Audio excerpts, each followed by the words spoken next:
When I filed for child support, he called me furious. "You didn't have to make this legal," he snapped. "You're trying to ruin my reputation."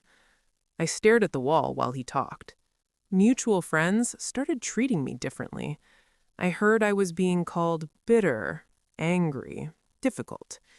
That was the moment something shifted inside me. I stopped begging him to show up. I stopped explaining myself to people who had already chosen sides. I stopped arguing. I started planning. What they did not know was that during late-night feedings, while the apartment was quiet except for the soft hum of the refrigerator and my baby's breathing, I started writing. I created an anonymous blog about single motherhood and survival. I wrote about hospital rooms, about fear, about strength that feels heavy. I never used my real name. I never used his. I just told the truth. Women started sharing my posts. Comments poured in from mothers who felt invisible. Donations trickled through. Then brands reached out asking to partner. One afternoon at a barbecue, I heard him laughing with friends. "That influencer stuff isn't real work," he said. I stood near the drink table and smiled to myself. He had no idea. My platform was growing. My words were reaching thousands. I had a plan they never saw coming. This was not just therapy for me. It was power. My childhood best friend, Renee, never left my side. She babysat so I could pick up extra shifts. She sat at my kitchen table at midnight helping me edit posts. "One day you're going to tell this story out loud," she told me. Meanwhile, he grew louder online. Within a year, he was engaged to someone new. He posted photos with captions about finally finding peace. His family praised him like he had survived a storm. They believed he had won. They believed I was still that crying woman in a hospital bed. What they did not know was that my blog had crossed 200,000 followers, and his fiancée followed it faithfully, commenting under a username I recognized but never questioned. The invitation to his engagement party came in a plain envelope. Courtesy, it said. I went.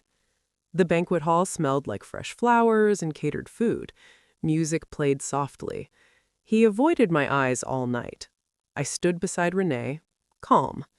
Halfway through the evening, his fiancée took the microphone. "I just want to thank a blog that changed my heart about single mothers," she said. My chest tightened. She named it. My blog. I felt the room shift. Someone whispered, "Isn't that Alana's writing style?" Renee squeezed my hand. I stood up. "It's mine," I said. Silence fell. Phones came out.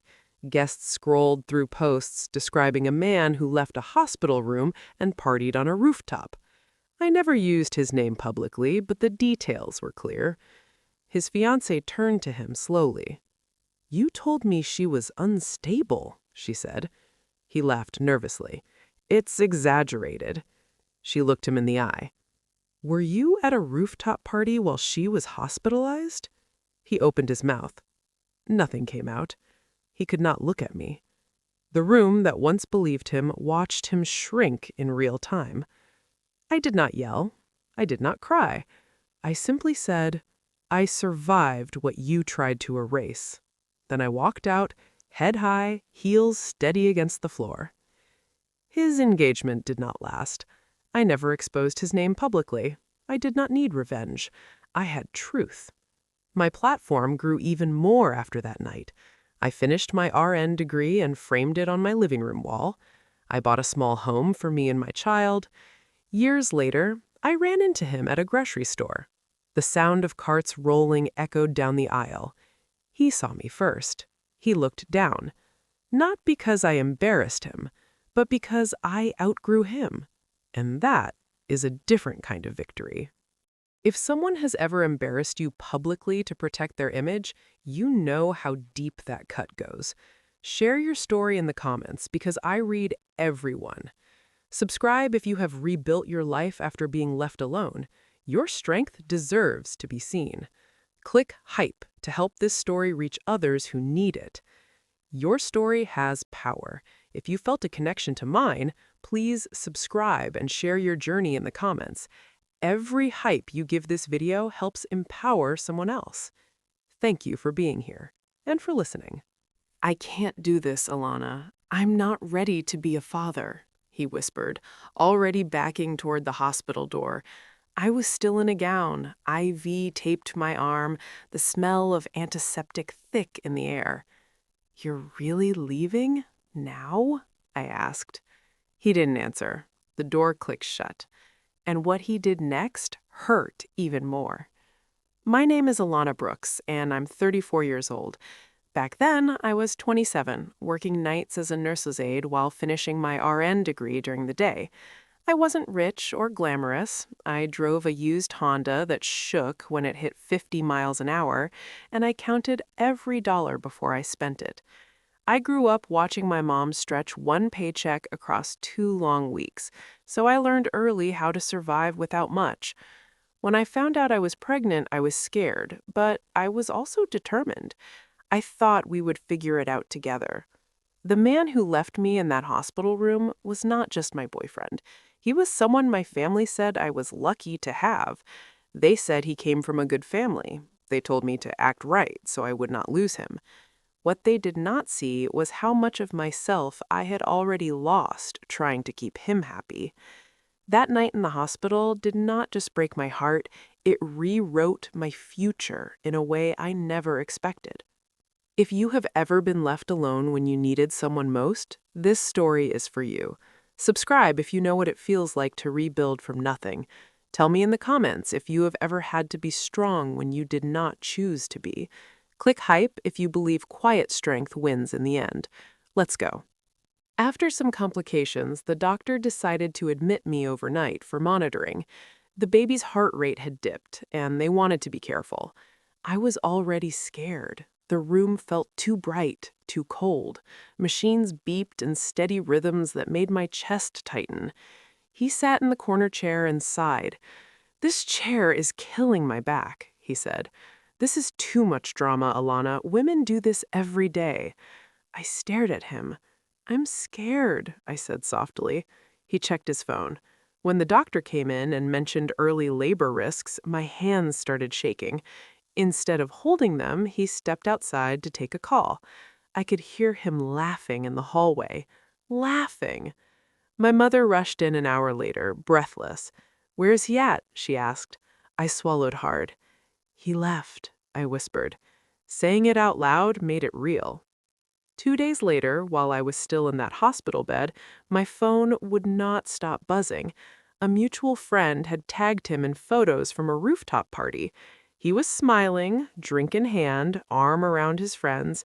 The caption said, "Freedom before fatherhood." People started messaging me. "Have you seen this?" I felt my face burn. I could smell the hospital soap on my skin and see his grin on that screen.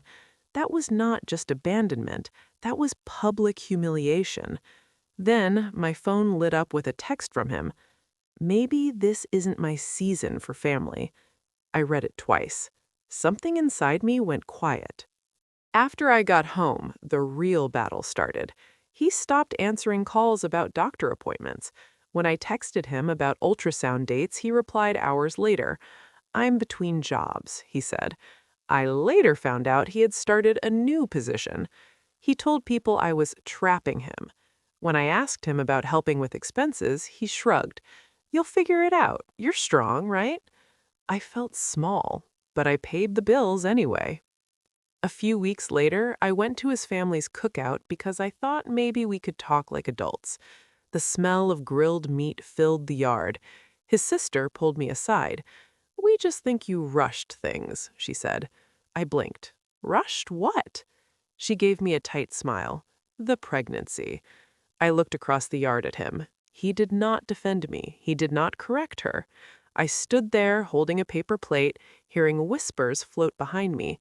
She wanted a ring. She moved too fast. I wanted to scream. Instead, I stayed quiet. I watched. I listened. I learned who people really were. Where are you watching from? Drop your city or country in the comments. If this story touched your heart, Like, subscribe, and turn on notifications for more stories about resilience, dignity, and quiet justice. Because some lessons don't come with applause, they come with peace.